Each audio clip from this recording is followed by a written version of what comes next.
Hey everybody, what's up? Stingray here again, and this is not Minecraft. I know in the last video I said the next video would be a Minecraft video, but apparently I lied. So this is Parkitect, and I just want to make this video because why not?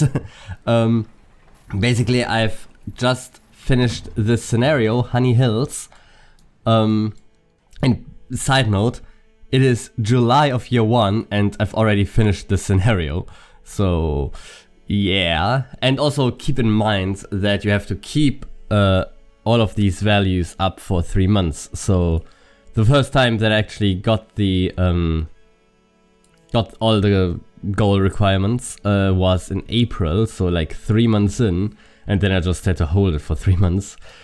So yeah.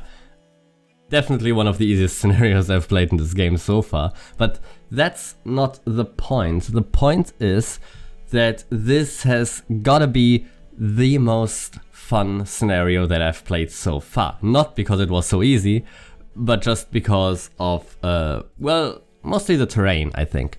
Because it's all this verticality that makes it a fun challenge to build a park in it. And, you know, I just want to take this video to go over it, to at least go over what I've already done, because I will definitely continue playing in this scenario, or well, in the park of the scenario. I've already played through the scenario, right? But I'm definitely gonna continue on this park just because it's so much fun to work on it. And I'm not gonna do any time-lapse video or anything like that, but I still wanted to share some of my progress and show you what I've done so far. And I've got a lot of messages coming in, but that's not important. So, the first thing that I've done was this entrance area. So, if you've actually played the scenario, you will know that in this entrance area, originally, you have this mountain here, coming all the way out like this, and then you know, just this path just winding around that, which is super not great for a park entrance. So what I've done is I basically flattened out the mountain and created this park entrance, or well, this entrance plaza right here, and then this elevated platform over here with these 2 rides on it. And I think, and that's the fun of building a park with a lot of verticality, just having all of these layers, even though they are technically not really above each other, but still having all of these different layers interacting with each other. That is just what makes this so fun, and this comes into play further up here as well. So first of all, here we have this sled race. What's the coaster type again? I forgot. Let's see. It's called Alpine Coaster. Yeah, that's the one where people can break their cars and stuff. I built this one. This is actually pretty boring, not much going on. I may change it or actually replace it. We'll see. But for now it's there, nothing special. And then we have this, just this car ride. And then over here, the verticality again comes into play quite a lot.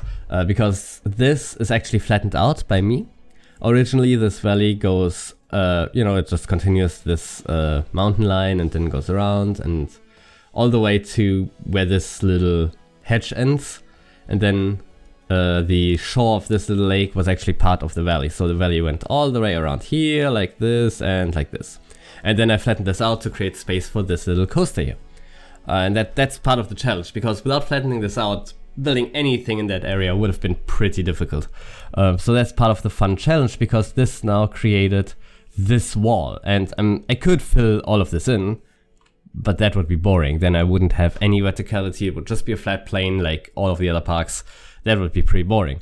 So what I'm gonna instead do is I'm gonna build up this wall properly, as in, you know, with scenery and stuff like that, and then have this valley actually be its own little area, probably involving me flattening out this area a bit as well, which would lead to this really just being a terrain wall. But in the end, I think that would be pretty fun, just having a scenery area here, or a themed area with attractions, of course, not pure scenery, but that's the fun of it, right? Just having this verticality with all of the things just interacting vertically. I just love that.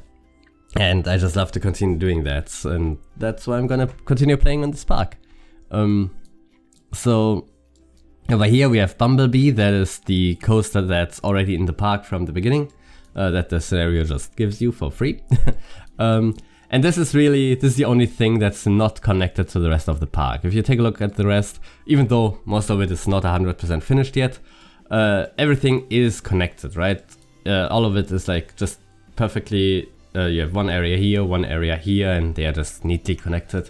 Here, well, there's just nothing in between. It's just a path connecting the two, but then the rest is just nothingness.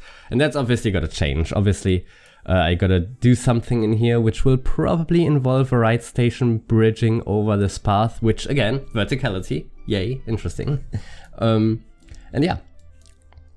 Other than that, I don't really know what I'll build. Again, here I'll build some separated area, maybe a fantasy theme or something, I don't know. And then over here, working in this area will also be interesting. You can see this path is going here into this valley with a coaster. Maybe I'll flatten this up and draw this out to create a bit of a more pronounced hole that this coaster would be in, which would probably create great views from the paths over here. But we'll see. Yeah, so that's what I've done so far. We have the entrance plaza here, then this little area here. Yeah, then just the pre-made coaster in the back, still not properly connected. This path, of course, is temporary. That will be replaced with a proper connection, a proper permanent connection, let's say. And one of the next goals is definitely to create a new high intensity coaster, because all of the rides that I've built here so far are all low intensity rides. I'll take a look at this. All of them have low intensity, and the only coaster or the only attraction with medium intensity is the pre-made coaster here, which has a medium intensity. And all of the people who want medium to high density rides are complaining that everything is too boring for them. So creating a mid to high intensity coaster is definitely the next goal, and maybe that will be the one that's going here, but we'll see. Maybe I'll put it somewhere else. Point is, we will see, and I will definitely make an update video at some point talking about what I've done until then. So I hope you found this at least somewhat interesting, just me rambling about what I've done and not actually doing anything, but you know, it's just what I felt like doing, so I've done it. And yeah, so see you in the next video, hopefully. Don't forget to like, comment and subscribe if you enjoy my content, and see you next time. Goodbye.